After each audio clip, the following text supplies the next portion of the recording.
And today we're continuing our talk about boundaries. So, last time I was live, I was just talking about boundaries in general. And I promised you that I would talk about setting boundaries with toxic people. Most people have had brushes with toxic people in their lives. You may have known it, you may have felt it and not really understood what was happening. Or you may still have an enduring relationship, an ongoing relationship with a toxic person or people in your life. And you may be aware of it, may not be, and you may not know what to do about it. So that's why I wanted to do this live, because I know a lot of people who have these types of relationships. I've got clients who have these relationships, and it's really difficult. It's really energy consuming, it's energy draining. It wears on you, it wears on your life. And so here we are talking about it. First, I wanted to talk about learning boundaries. Why is it so terrifying for some people to learn boundaries? So, if you grew up as a child and you weren't taught proper boundaries, a lot of us weren't. It's nobody's fault. If that has not been taught through the generations, you don't know it growing up. And there are so many reasons you may not know boundaries, or you may not just be able to set them. So let's talk about those. So, one, why is it hard to set boundaries? First, there's fear. You fear that you risk losing friendships if you set boundaries. There's fear of abandonment. You're scared to ask for what you need. Change, if you haven't set boundaries, change is really hard. And also, if you didn't use boundaries growing up, you might rub up against old trauma around this issue. So, why do boundary issues arise? Okay, right. We already talked about this. People aren't taught boundaries, but there's this issue around perfectionism, which is so interesting. When you want to be your best for people, when you fear letting other people down, boundaries can actually, setting boundaries subconsciously can be a sign of failing them. Boundaries irrationally setting them, it feels like you've failed to show up for them in every possible way. And we're going to talk about this a little bit more. Because then there's this social conditioning piece, right? Our identities, the who we believe we are, the way we want other people to perceive us, is wrapped up in how we show up for them. And if we believe we're not fully showing up with people the way we think they need us to, or the way they're asking us to, right? Because people will ask things of us, even if they don't need it, or just based on who they are. And if we're not doing everything they're asking of them, then if have a perfectionist tendency, we're not able to set a boundary around that, because we want to be perfect for those people. And so people who tend to be perfectionists, who tend to be type A, who drive, who want to do everything for everybody, take on everything.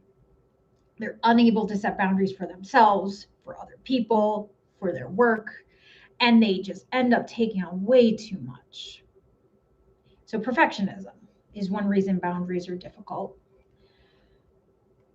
and social conditioning. So let's talk about setting boundaries with toxic people. Back to the basics of setting boundaries. First, like, I'm going to talk about the basics and then get into who toxic people are and how to set boundaries specifically with them. No matter what, when it comes to setting boundaries, even with people who are toxic, first you have to identify your boundaries, what they are, communicate them, communicate your expectations very clearly, calmly, and consistently. Stick to the facts, right? When you get emotional, when you get dramatic, that just doesn't work. Over explaining, becoming defensive, rationalizing, not necessary. And it makes things very convoluted and murky. And then you get yourself into trouble. If your boundaries aren't respected, then you need to evaluate your options and take action. And that's where more of these other steps come into play. So, how do you identify somebody who's toxic? Okay. Somebody who lies on a regular basis.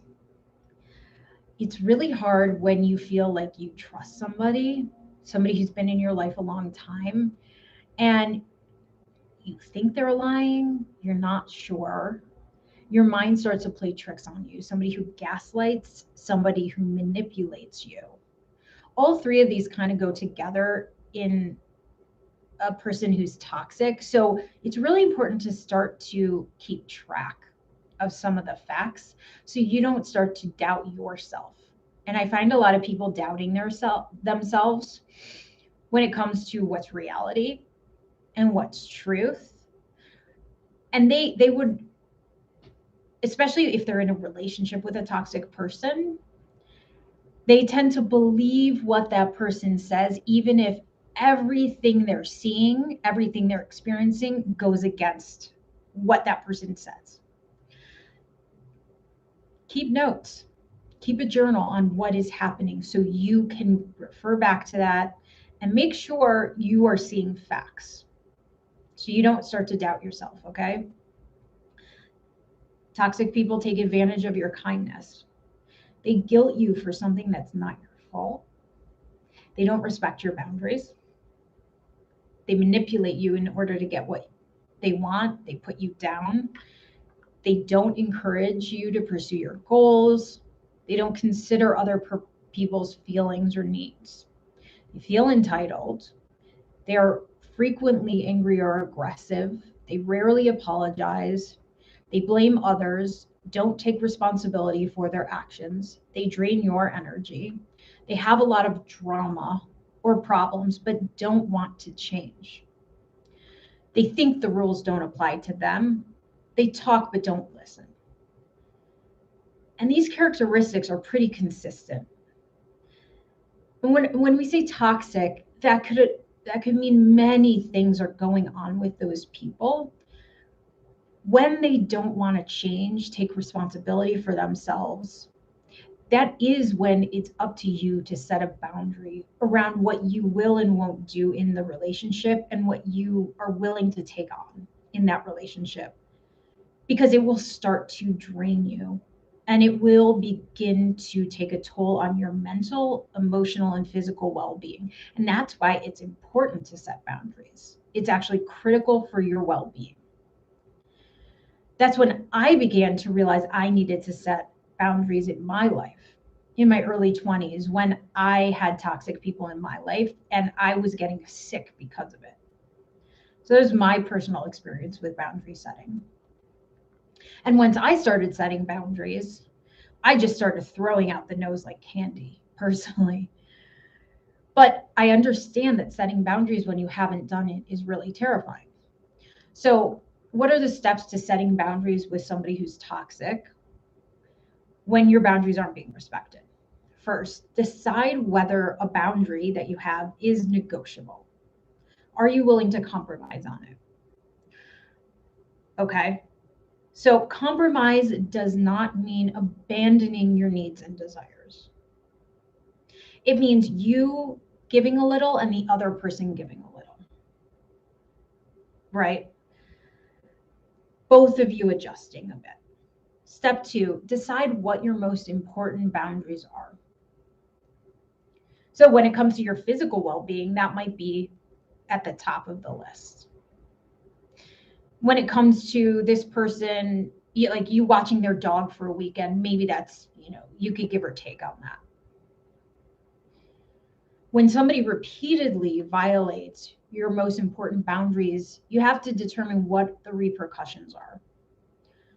Sometimes for you, if you haven't, yeah, that's a great point. I see a comment here and I'm going to get to that. Thank you. Sometimes when it takes being violated in your least important boundaries for many years for you to finally realize, I don't feel good. I can't take this anymore. I feel like I'm going to blow up. I feel like I'm just completely falling apart. It might not be your most important boundary, right? But like things are just tearing you down over and over again for years. So I'm going to get to, I see a comment here. When it comes to toxic people, I just cut all ties with those types of people. I'm going to get to that in a couple of moments. The next step is acceptance. No matter what you do, some people won't respect your boundaries. And that's when your boundary might be exactly this. It's called NC, or no contact. You might have to sever your relationship with this person. And you might believe in your mind that you love them and you can completely do all sorts of things to change this person. First of all, it's not possible to change another person. All you can do is change yourself. And one of those things you might need to do is step away from the relationship. Maybe that person will change, maybe they won't, but that's not your responsibility. All you can do is take care of yourself and your needs. Whatever they do is up to them. Let me say that again. You cannot change another person and you can't take care of them.